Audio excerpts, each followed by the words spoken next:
Hey guys, it is Bopa and Bodhi, and we are doing a questions and answers video. Okay, so let's get right to it because we have a lot of questions. Who mentioned having a baby first and how did it begin? Well, I mentioned having a baby first and then we started talking. Like 5 months after we met. And you know, we just moved fast. So then we were talking about who's gonna carry.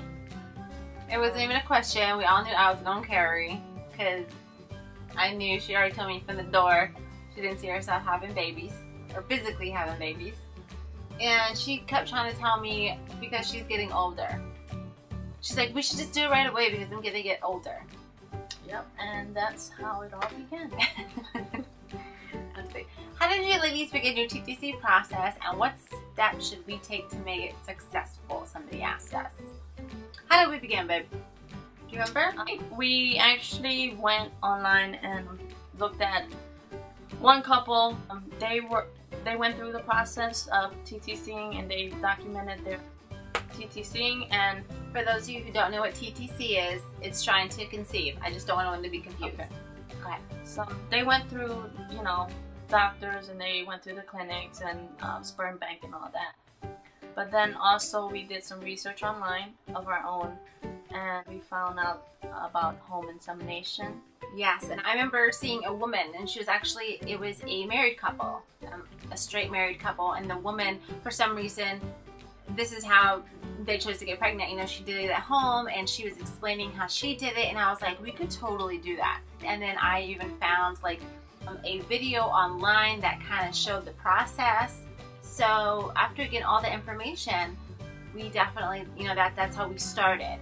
Now, as far as for tips for people, we bought a book that was called What to Expect Before You're Expecting. And it's basically getting your body baby ready because you have to take very good care of yourself. And I definitely suggest like stopping drinking and smoking and even coffee, like, because honestly, if you're going to spend so much money on trying to do this, you want to take every step that you can in order to make sure that you're doing everything that you can to make sure it works. And I definitely suggest buying that book. If not that book, another book, but a book that's going to explain everything to you. And for both you and your partner to read it. You need to increase your chances. Right. As they would say. And it explains ovulation and all the things you need to know. Did you have a consult with the doctor before the insemination, before going forward with the insemination? All of our newer subscribers who may or may not know, obviously, you know, we have a baby, or a 2-year-old, and we did get pregnant ourselves at home. So this is what they're talking about, home insemination. And we did have a consultation with the doctor, but it was just my regular gynecologist, and it was just a checkup for me. It wasn't regarding getting pregnant. I just wanted to make sure like I was healthy. We wanted to try it at home before we approached anybody else with it. And why did we choose home insemination instead of doing it at doctors? Well, for myself, I wanted to actually experience it in a more personal level between me and her. More intimate, actually. She wanted to say she got me pregnant. I wanted to say yes, but she did. She got me pregnant. I remember when I was pregnant, I was gonna make a shirt that said "She got me pregnant." I never ended up making that. I think honestly because she had medical experience background that made me comfortable, because I think a lot of people wouldn't be comfortable having to handle certain tools and things like that. I mean, who knows what we might have done if we had to try it multiple times, because you know, sperm is expensive, people. Actually, before I got pregnant, I actually didn't think I was pregnant and made an appointment with the fertility doctor a week before I found out I was pregnant. And I had to cancel it, and I was so happy to hear. And if you didn't have a known donor, would you have gone through a sperm bank? Yeah. Of course. So, how did we choose a donor? That's what somebody asked. Well, while we were talking about having a baby, in the conversation, I brought up someone's name, and it so happened that she actually thought of the same person. Initially, when we thought of how do we pick a donor, we obviously wanted him to have all of her traits, characteristics, right? And the fact that, you know, we both thought of the same person, I just thought it was crazy. that it was meant to be. It was. Like, she said it, and I was like, oh my Lanta, I totally was thinking of him, but I thought it was going to be weird if I said it first. And then she asked him, and it worked. It, like, worked out perfect. Is the donor welcome in Drake's life? Yes, he's around Drake. He's in his life. He's in his life like he would be in his life if he wasn't the donor. If that makes sense. Right. And, you know, we all agree, he agreed that he's going to be anonymous. And for now, you know, until Drake is old enough and we can talk to him then. And did we have legal papers drawn up so that the donor gave up all legal rights? We had a contract when we actually chose the donor. We made up a contract that stated all of our wants and needs and what we expected of the donor. After baby was born, and then he was okay with it, and he signed off on the paperwork. She signed off on it. I did too. And even when we chose him to be the donor, like when he was donating to us, we even had certain requests of him because, you know, it's very serious stuff. It's certain things that the sperm donor shouldn't do when he's like, you know. Yeah. Someone asked if Bodhi is legally Drake's mom. And then they put, for example, at the hospital, was she able to sign to be his mom legally? And what happened to where the father's signature would have been?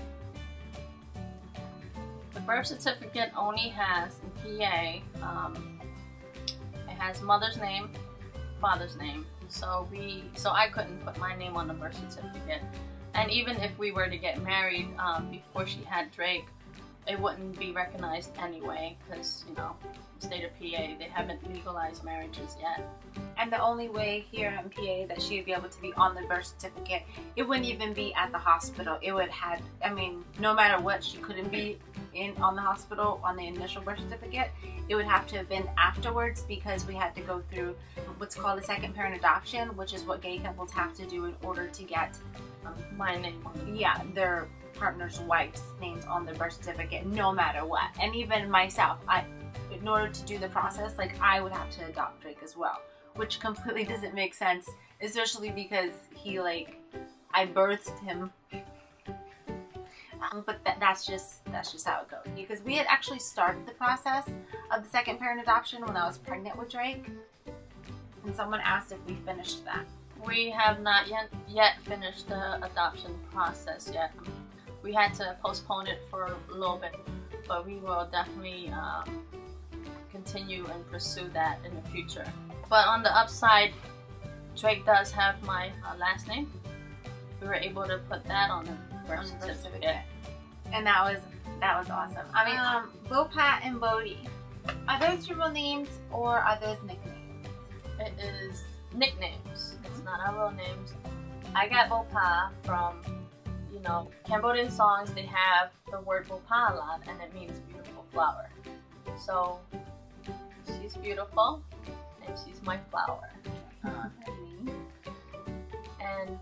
And Bodhi, well, we met online, and her online name was Boat.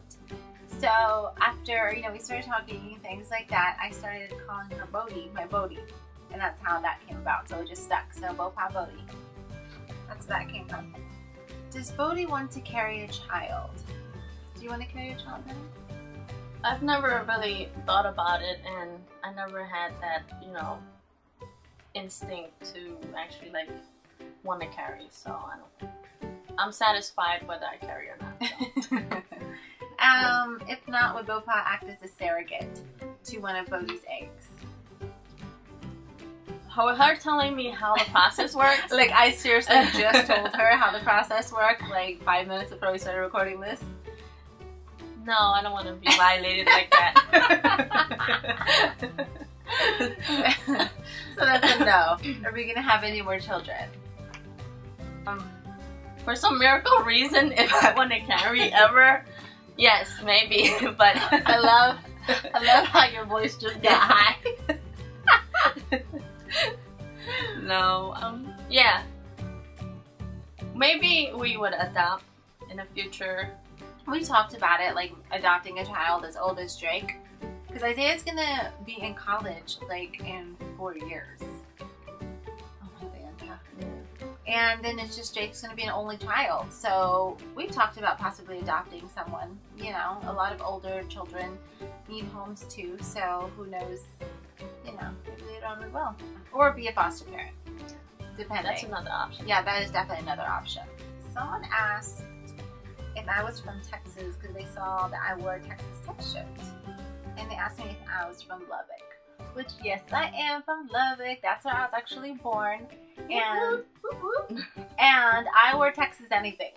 Like, people like will say something about my shirt or whatever I'm wearing because my keychain is like Texas Tech, or, you know, and it's not because I love the teams. It's honestly because I represent Texas as much as I can.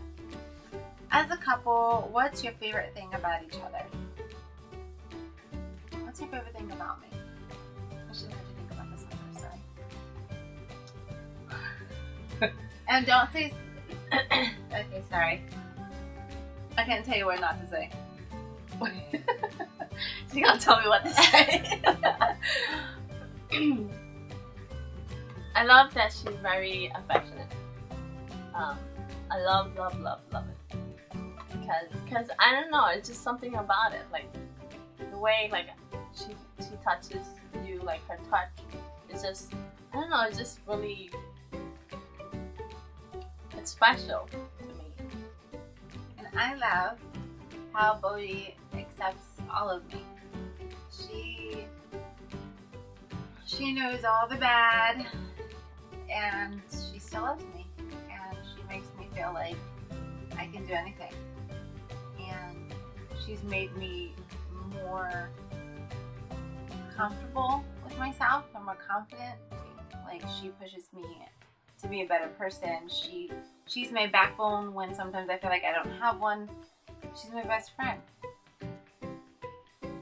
I'm your best friend.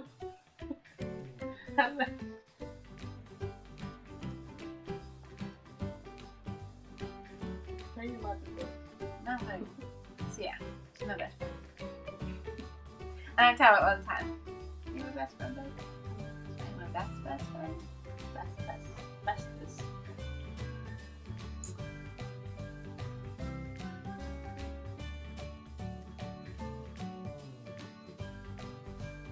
How do we resolve conflict in our relationship? We put on boxing gloves. That would be dangerous if we had boxing gloves.